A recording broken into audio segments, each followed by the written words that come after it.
Welcome to Orga kitchen. Vitamins, nutrients, minerals, fibre ఎక్కువగా ఉండే ఆకుకూరలు, మైక్రో న్యూట్రియంట్స్ ఎక్కువగా ఉండే ఈ ఆకుకూరల్ని ఇంట్లో ఈజీగా, సులభంగా ఇంత వేసవిలో కూడా చిన్న చిన్న టిప్స్‌తో ఎలా పెంచుకోవాలో తెలుసుకుందాం. వాటి హెల్త్ బెనిఫిట్స్‌ని కూడా తెలుసుకుందాం.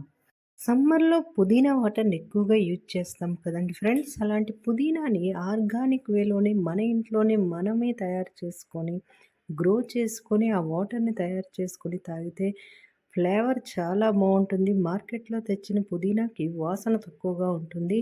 ఇంట్లో గ్రో చేసే పుదీనాకి అరోమా చాలా బావుంటుంది. పెద్ద సైజు టబ్‌ని తీసుకొని దానిలో పాట్ మిక్సింగ్ వేసి దానికి డ్రైన్ హోల్స్‌ని అరేంజ్ చేసుకొని, ఒక స్టాండ్ పైన పెట్టి దానిలోని ఒక పెద్ద సైజు మొక్కని నాటుకొని, దాని చుట్టూ ఉన్న ప్లేస్‌లో జర్మినేషన్ కప్స్ వేసుకొని, నారుని తయారు చేసుకుంటూ ప్యారలల్‌గా ఒక సైడు పుదీనా కొమ్మలు నాటుకొని డైలీ వాటర్ ఇస్తూ ఉన్నాను. ఇలా అరేంజ్ చేసుకోవటం వల్ల చిన్న చిన్న కుండీల నుండి వచ్చిన న్యూట్రిషియస్ వాటరు ఈ పెద్ద మొక్కకు అంది ఏపుగా పెరుగుతుంది.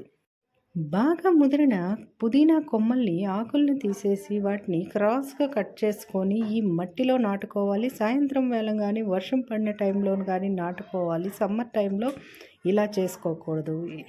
వింటర్‌లో గానీ, రెయినీ సీజన్‌లో ఇలా చేసుకుంటే పుదీనా బాగా గుబురుగా పెరుగుతుంది. డైలీ వాటర్ అందిస్తూ ఉండాలి. బాగా ఎండ ఎక్కువ ఉండే ప్లేసుల్లో పుదీనా కుండీని అరేంజ్ చేసుకోకూడదు. ఈ మొక్కకి కొంచెం వాటర్ ఎక్కువగా కావాలి. ఏ ఆకుకూరలకైనా వాటర్ ఎక్కువగా ఇస్తూ ఉండాలి. ఎండ కొంచెం తక్కువగా ఉండాలి. డైలీ మనం రైస్ క్లీన్ చేసినప్పుడు వచ్చిన బియ్యం కడిగిన వాటర్‌ని మరియు పప్పులు ఇలాంటి వెజిటబుల్స్ కడిగిన వాటర్‌ని, ఆకుకూరలు కడిగిన వాటర్‌ని, అల్లం కడిగిన వాటర్‌ని కూడా స్టోర్ చేసుకొని, ఈ వెజిటబుల్ ప్లాంట్స్‌కి గానీ, ఇలాంటి ఆకుకూర మొక్కలకు గానీ డైలీ అందిస్తూ ఉంటే మొక్కలకి న్యూట్రియంట్స్ బాగా అంది చాలా ఏపుగా పెరుగుతాయి. ఒకసారి ఒక రకం ఆకుకూర వేశాక అదే టబ్‌లో వేరే రకం ఆకుకూరని వేసుకోవాలి. ఇలా చేయటం వల్ల కూడా పెస్ట్ కంట్రోల్ లాగా పనిచేస్తాయి. లేదంటే పెస్ట్ చాలా చాలా త్వరగా అటాక్ అవుతుంది. మొక్కల ఆకుల పైన బ్యాక్టీరియల్ లేదా ఫంగల్ ఇన్ఫెక్షన్స్ కనిపించినప్పుడు ఏదో ఒక పెస్ట్ కంట్రోల్‌ని లిక్విడ్ ఫెర్టిలైజర్ లాగా స్ప్రే చేయాలి. మొక్కంతా తడిసేటట్టుగా స్ప్రే చేయాలి. ఫెర్టిలైజర్స్‌ని ఎలా ఇస్తామో ఈ పెస్ట్ కంట్రోల్ కూడా 1 వీక్ తర్వాత మళ్ళీ ఇస్తూ ఉండాలి. ఇలా 2 టైమ్స్ ఇవ్వటం వల్ల పెస్ట్ అంతా పోతుంది. సమ్మర్‌లో డైలీ ఇలా లిక్విడ్ ఫెర్టిలైజర్స్ ఈవినింగ్ టైమ్ అందించటం వల్ల కూలింగ్ ఏజెంట్ లాగా పనిచేసి మొక్కలు చాలా గుబురుగా గ్రో అవుతాయి. హైదరాబాద్ లాంటి సిటీస్‌లో ఆకుకూరలు మూసీ లాంటి కంటామినేటెడ్ వాటర్‌తో దగ్గర పండిస్తారు కాబట్టి, ఆ ఆకుకూరలు తినటం వల్ల కూడా చాలా రకాల డిసీజెస్ వస్తున్నాయని, అందుకని ఇంట్లోనే ఈజీగా ఆర్గానిక్ ఆకుకూరలు పండించడం ప్రతి ఒక్కరు నేర్చుకోవాలని చెప్తున్నారు. ఈ పుదీనా ఆకుల్ని యూజ్ చేసి పుదీనా రైస్ చేసుకోవచ్చు. జీరా రైస్‌లో యూజ్ చేసుకోవచ్చు. మరియు పచ్చడిలాగా యూజ్ చేసుకోవచ్చు. లేదంటే చికెన్ బిర్యానీ, మటన్ బిర్యానీ లాంటివి చేసినప్పుడు ఈ పుదీనాని ఎక్కువగా యాడ్ చేయటం వల్ల డైజెషన్ ఇష్యూస్ నుండి తప్పించుకోవచ్చు. పుదీనాలో vitamin A, C, iron, magnesium మరియు కాల్షియం, విటమిన్ బి6, మాంగనీస్, ఫోలేట్ లాంటివి చాలా ఎక్కువగా ఉంటాయి. ఇందులో విటమిన్ ఏ ఎక్కువగా ఉంటుంది కాబట్టి కంటి చూపును మెరుగుపరుస్తుంది. ఇందులో ఉండే యాంటీ ఆక్సిడెంట్స్ స్ట్రెస్ మేనేజ్మెంట్ లాగా పనిచేసి మనల్ని స్ట్రెస్ నుండి రిలీవ్ చేస్తాయి. ఇందులో మెంతాల్ ఎక్కువగా ఉంటుంది కాబట్టి ఇరిటబుల్ బౌల్ సిండ్రోమ్తో బాధపడే వాళ్ళకి పుదీనా చాలా బాగా యూజ్ అవుతుంది. డైజెషన్ ఇష్యూస్, గ్యాస్ట్రిక్ ప్రాబ్లమ్స్ ఉండే వాళ్ళకి పుదీనాని ఏదో రకంగా డైట్లో యాడ్ చేసుకోవటం వల్ల ఈ ప్రాబ్లమ్స్ని చాలా వరకు తగ్గించుకోవచ్చు. జలుబు బాగా ఎక్కువగా ఉన్నప్పుడు, శ్వాస అందనట్టుగా అనిపించినప్పుడు, ఈ పుదీనా ఆకుల వాసన చూస్తే కొంచెం వరకు బ్రీతింగ్ అందినట్టుగా అనిపిస్తుంది. కొంతమందికి నోరు ఎప్పుడూ దుర్వాసనతో నిండిపోతుంటుంది. బ్రష్ చేసినా గూడా ఎప్పటికప్పుడు నోరు వాసన వస్తూ ఉంటుంది. అలాంటి వారు కొన్ని పుదీనా ఆకులను తీసుకొని వాటర్‌లో వేసి పుక్కిలించి ఊసేయటం, లేదంటే పుదీనాని ఎక్కువగా యూజ్ చేయటం వల్ల నోటి దుర్వాసన తగ్గిస్తుంది. రాత్రిపూట బ్రష్ చేయడం లేదంటే పుదీనా వాటర్‌తో గాగుల్ చేసుకోవటం వల్ల కూడా నోరు చాలా ఫ్రెష్‌గా ఉంటుంది. ఈ పుదీనాలో ఉండే ఔషధ గుణాలు ముఖం పైన వచ్చే మొటిమల్ని తగ్గిస్తుంది మరియు హెయిర్ గ్రోత్‌కి ఈ పుదీనా బాగా యూజ్ అవుతుంది. జుట్టులో ఉండే చుండ్రు, ఫంగల్ ఇన్ఫెక్షన్‌ని పుదీనా బాగా తగ్గిస్తుంది. ఇన్ని హెల్త్ బెనిఫిట్స్ ఉన్న పుదీనా మొక్కని మీరు కూడా నాటుకోవాలనుకుంటున్నారా? అయితే మార్కెట్ నుండి తెచ్చిన ముదిరిన పుదీనా కొమ్మల్ని క్రాస్‌గా కట్ చేసి, ఆకులన్నీ తీసేసి 1 లేదా 2 ఆకులు ఉన్నా పర్వాలేదు. ఒక గ్లాసుడు వాటర్‌లో దాల్చిన చెక్క పొడి వాటర్‌ని వేసేసి, అందులో ఈ కొమ్మల్ని వేసి 1 వీక్ పాటు వాటర్ చేంజ్ చేస్తూ, అబ్జర్వ్ చేస్తూ రూట్స్ ఫార్మ్ అయ్యాక వీటిని రీప్లాంట్ చేసుకోవాలి. పాలకూరని 2, 3 సార్లు కట్ చేశాక మొక్కల్ని అలాగే వదిలేస్తే బాగా ముదిరి గ్రీన్ కలర్‌లో ఈ రకంగా విత్తనాలు జనరేట్ చేస్తుంది. ఇలా తయారైన విత్తనాలు అలాగే వదిలేస్తే ముదురు రంగులోకి మారి బ్రౌన్ కలర్‌లాగా మారాక ఎండబెట్టి స్టోర్ చేసుకొని మళ్ళీ పాలకూరని తయారు చేసుకోవచ్చు. ఒక పెద్ద సైజు కుండీలో పాట్ మిక్సింగ్ వేసి అందులో పాలకూర విత్తనాల్ని ఎక్కువగా దగ్గరగా చల్లుకోవాలి. దానిపైన కోకో పీట్‌ని చల్లాలి. ఆ తర్వాత వాటర్‌ని జాగ్రత్తగా సీడ్స్ డిస్టర్బ్ అవ్వకుండా స్ప్రింకిల్ చేస్తూ ఉండాలి. అలా చేశాక 15 డేస్ తర్వాత పాలకూర 3, 4 అంగుళాలు కనిపిస్తుంది. ఆ తర్వాత 1 మంత్‌కి గుబురుగా, ఏపుగా ఎక్కువగా కనిపిస్తుంది. పాలకూరలో సోడియం చాలా ఎక్కువగా ఉంటుంది. అందువల్ల దీన్ని యూజ్ చేసేటప్పుడు సాల్ట్ తక్కువగా యాడ్ చేసుకోవాలి. Fibre rich. పాలకూరని పప్పులోని పకోడీగాను మరియు ఎగ్ గ్రేవీగాను కూడా యూజ్ చేసుకోవచ్చు.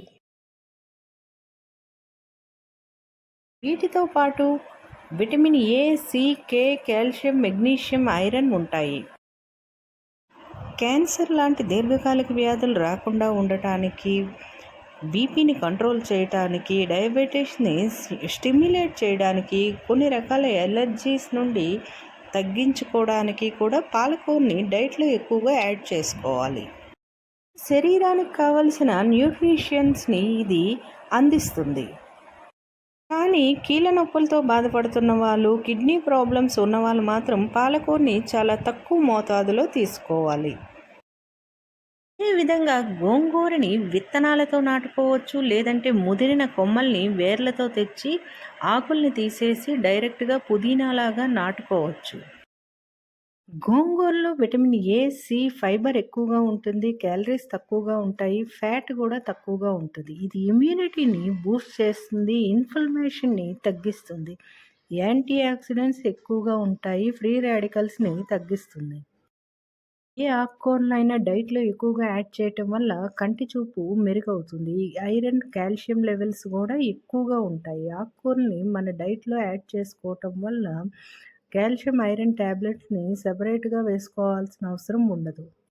గోంగూరలో విటమిన్ ఏ చాలా ఎక్కువగా ఉంటుంది. కంటి లోపట ఉండే రెటీనా లోపట ఉన్న కణజాలాన్ని మెరుగుపరచటంలో గోంగూర ముఖ్య పాత్ర వహిస్తుంది.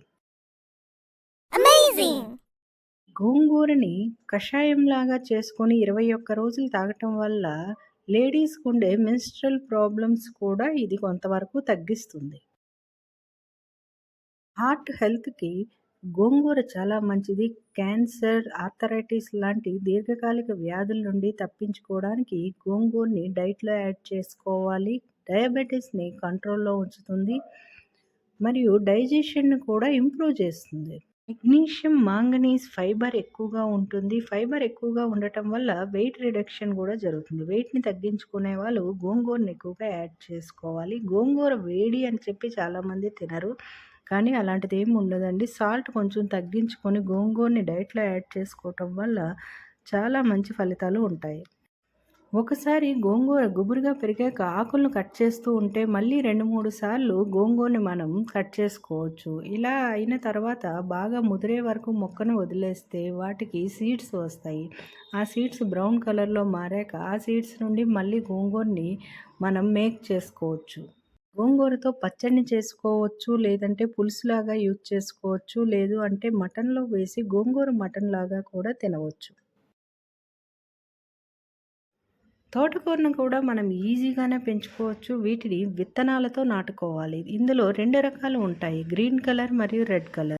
తోటకూరలో సోడియం రిచ్‌గా ఉంటుంది. ఫైబర్ రిచ్, గుడ్ కొలెస్ట్రాల్ ఎక్కువగా ఉంటుంది. అందువల్ల వెయిట్ రిడక్షన్‌కి కూడా పనిచేస్తుంది. విటమిన్ ఏ వల్ల కంటి చూపు కూడా మెరుగవుతుంది. యాంటీ ఆక్సిడెంట్స్ ఎక్కువగా ఉంటాయి. నేచురల్ సాల్ట్స్ ఉంటాయి. ఎర్ర తోటకూరని ముఖ్యంగా హై బీపీని కంట్రోల్ చేయటంలో యూజ్ చేస్తారు. ఇందులో విటమిన్ సి, ఇ ఉంటాయి. పొటాషియం ఎక్కువగా ఉంటుంది. హార్ట్ రేట్‌ని కంట్రోల్‌లో ఉంచుతుంది. ఫ్రీ రాడికల్స్‌ని తగ్గించడంలో ఎర్ర తోటకూర ముఖ్య పాత్ర వహిస్తుంది. ఈ తోటకూరని హార్వెస్ట్ చేసేటప్పుడు అంటే కట్ చేసేటప్పుడు ఆకుల్ని కోసుకొని తర్వాత 2, 3 సార్లు మళ్ళీ అదే మొక్క నుండి మనం ఆకుల్ని కట్ చేసుకోవచ్చు. ఆ తర్వాత ఆ మొక్కను అలాగే వదిలేస్తే ఆ మొక్క నుండి సీడ్స్‌ని జనరేట్ చేసుకొని మళ్ళీ తోటకూరని ఈజీగానే గ్రో నెల రోజులకొకసారి మొక్క చుట్టూ ఉన్న మట్టిని తవ్వి ఏ మొక్కలకైనా సరే బాగా ఎండిపోయిన పువ్వుల్ని, వేపాకుని, కొంచెం మాగిన పశువుల పేడని కొంచెం తీసుకొని, ఎండిన పేడ ముక్కల్ని వేసేసి, దానిపైన మట్టిని వేస్తే మంచి కంపోస్ట్ లాగా పనిచేసి మొక్క బాగా గ్రో అవుతుంది. ముఖ్యంగా ఇంటి వద్దనే మనకున్న కొద్ది ప్లేస్‌లోనే మనం ఆర్గనైజ్డ్‌గా పాట్స్‌ని అరేంజ్ చేసుకొని ఈజీగా ఆకుకూరల్ని గ్రో చేసుకోవచ్చు. కోకోపీట్ లేనప్పుడు బాగా ఎండబెట్టిన ఆకుల పొడిని కానీ, పువ్వుల పొడిని కానీ ఈ సీడ్స్ పైన వేసి కూడా వాటర్ స్ప్రింకిల్ చేసి జెర్మినేషన్ చేసుకోవచ్చు.